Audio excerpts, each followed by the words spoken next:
were all over the place, Frank. It feels like you basically hosted the entire conference.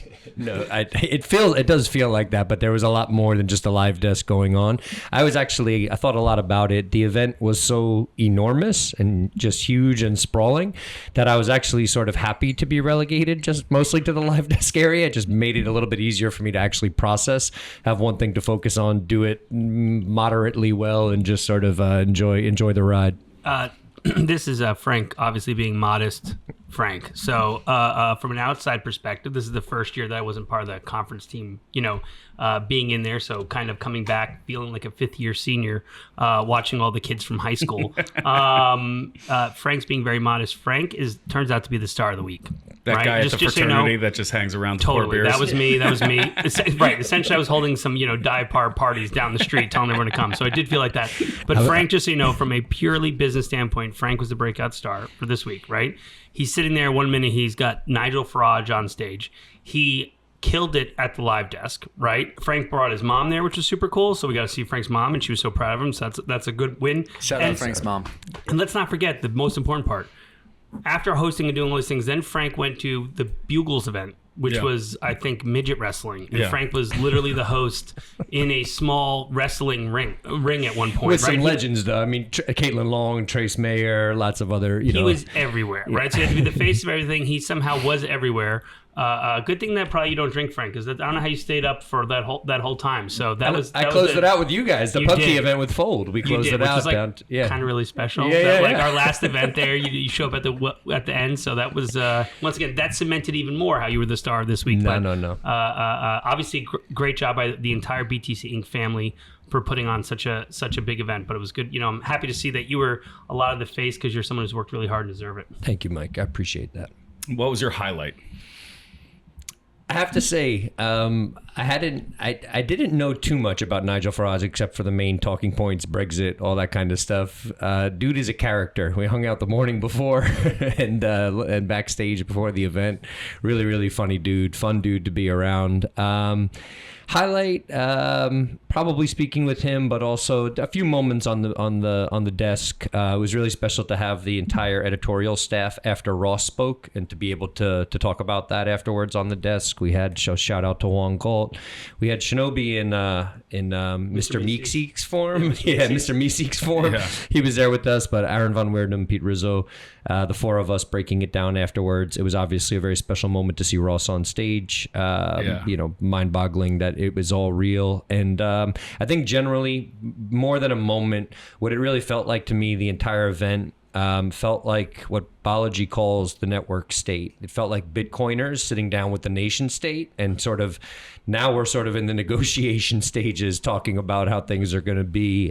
So more than people, lots of obvious critique around so many politicians being there. In the grand scheme of things, I think maybe at most 2 to 3% of the speakers were politicians. There were over 500 speakers at the event. Just because they were on whatever the YouTube tiles doesn't mean that those were the only speakers there.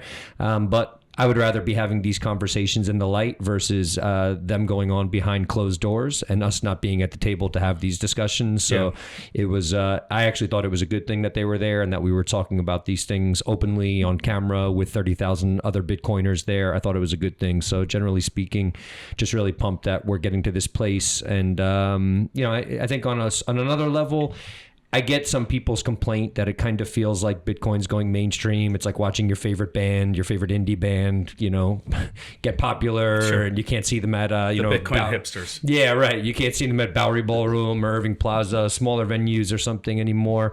They're at Madison Square Garden now. But, while I love Bitcoin culture and why I come to PubKey so often is for the culture and the people, I'm also, my biggest concern is seeing Bitcoin succeed as a project, and it becomes the world's money, and it can't just continue to be a niche counterculture thing. If that's the case, it has to go mainstream at some point, and I'd rather be at the table as it does so. So there was a lot of folks. I think that makes total sense, and I completely agree. I think the culture and community always wins. That's kind of like a drumbeat here at PubKey, and it's good to see that expressed. You know what? I hate to say it, but I've been thinking a lot about this. Something I want to get off my chest, because someone who has been part of the conference for many years, my first year away from it, looking at it.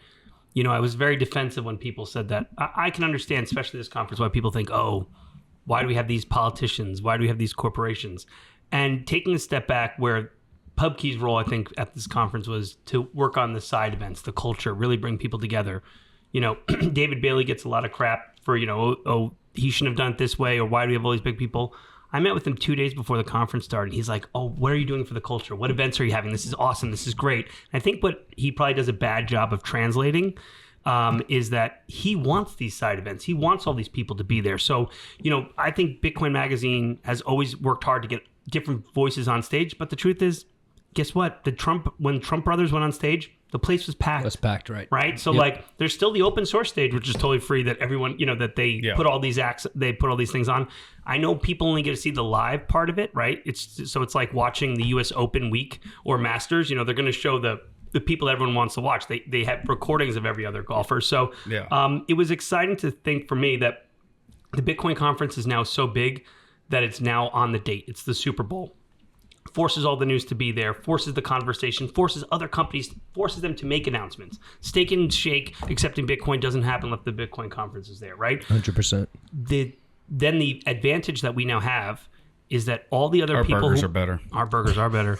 The advantage we now have is that all these other side events, that's where they're looking at the Bitcoin culture. And, you know, it's not that David or BT saying, don't do this, don't do this. They want someone to do that, but no one's really kind of grasped it and built that out. I think for the first year, this is a year that PubKey really did a lot of that. And we're excited about it. Yeah. We're going to do that even more because the BTCing team can't spend all their time working on all these other cultural side events, these after parties, and that's what actually makes Bitcoin fun. But if there's alternative voices in Bitcoin, there's a lot of opportunity for them to kind of have that. So I sometimes don't like when people complain about it. I'm like, you should have been there. You should have connected, and you're going to be left behind because you're never going to be, you know, this, whether you like it or not, the Bitcoin conference, that event is going to be the one that all the media covers.